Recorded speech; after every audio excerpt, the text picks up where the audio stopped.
Alright folks, it's time for my 2 cents on another issue that's pretty pressing right now, namely the issue of vaccinations and whether people should be required to get their children vaccinated for certain diseases at certain ages, and more generally whether people who decline to have their kids vaccinated for those diseases, most notably the measles, deserve all of the scorn and opprobrium that's being heaped on them in many circles right now. Personally, I'm of the opinion that those folks do deserve the scorn that's being heaped on them. I am a libertarian, but I've always been a pretty heterodox libertarian.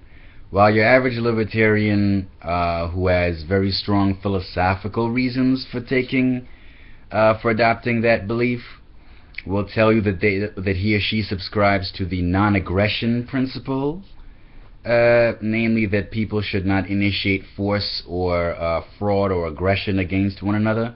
I don't think that principle is enough.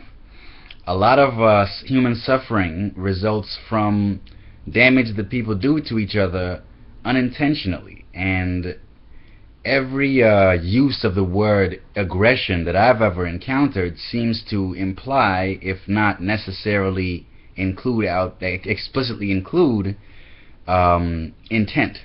So even if you don't intend to hurt someone, you can still hurt them through negligence, through carelessness, or through simple misinformation.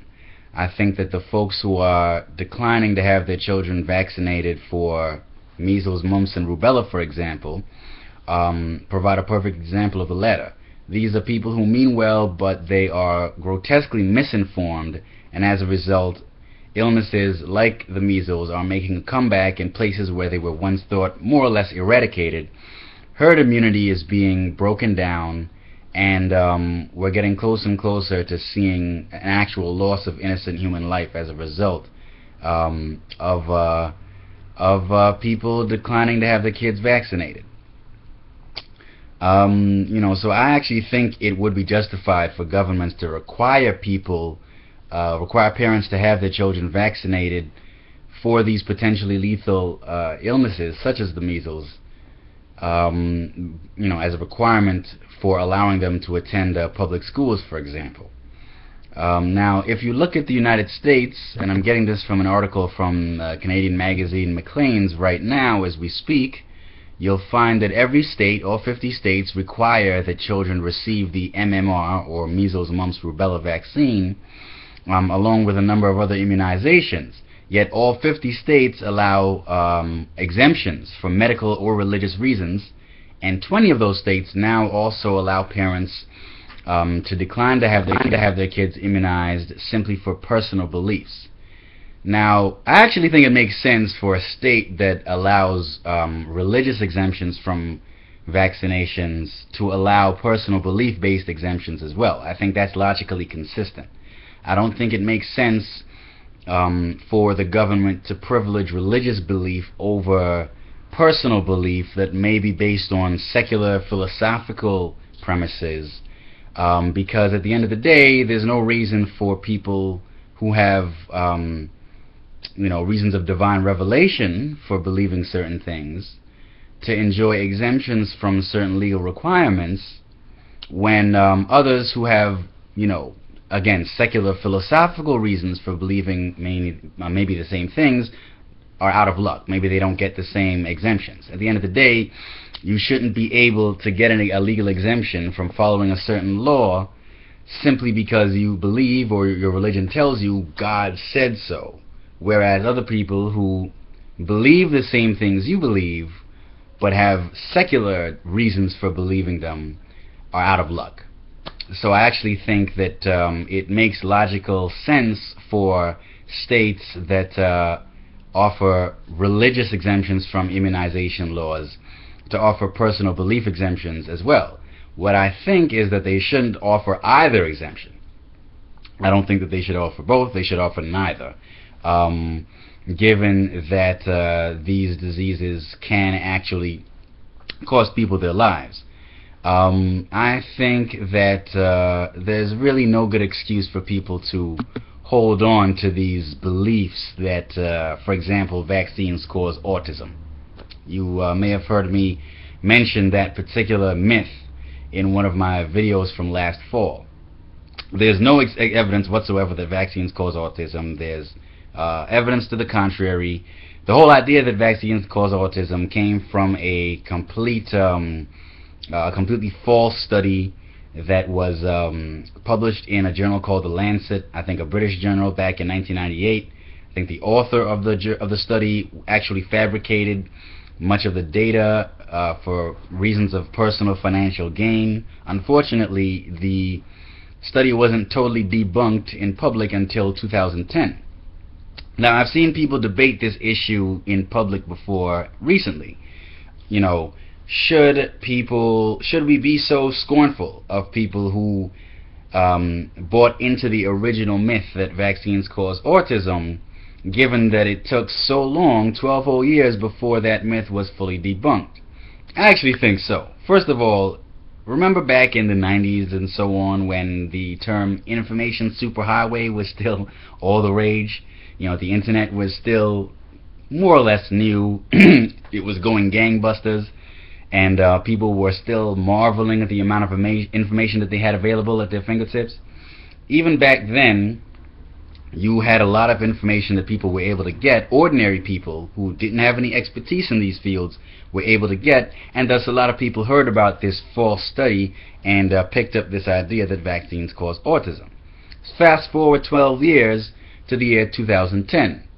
Now we have to ask ourselves, do those same people have any excuse for not having heard about the debunking of that study?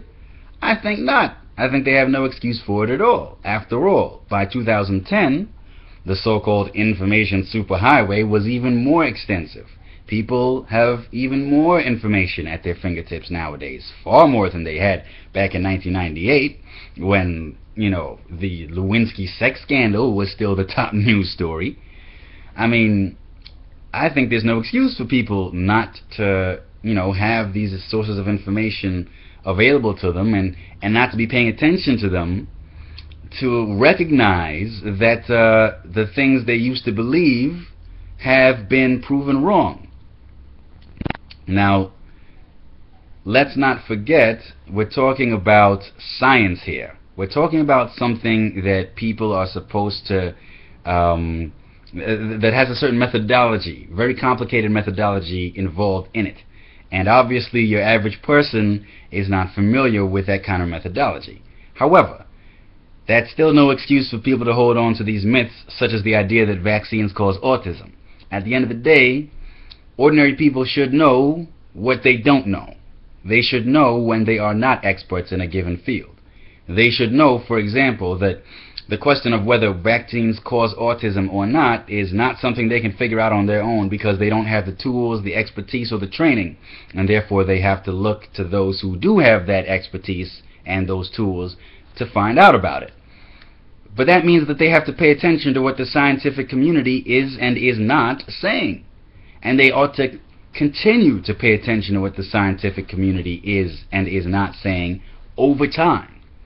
So even if you can forgive people for, you know, making the mistake of buying into the vaccines cause autism myth back in 1998, for example, I don't think that you can really forgive them for continuing to believe in that myth now, in the year 2014, you know, 16 years later, when the myth has been debunked for at least, well, listen to me in my bad math. It's now 2015, so we're talking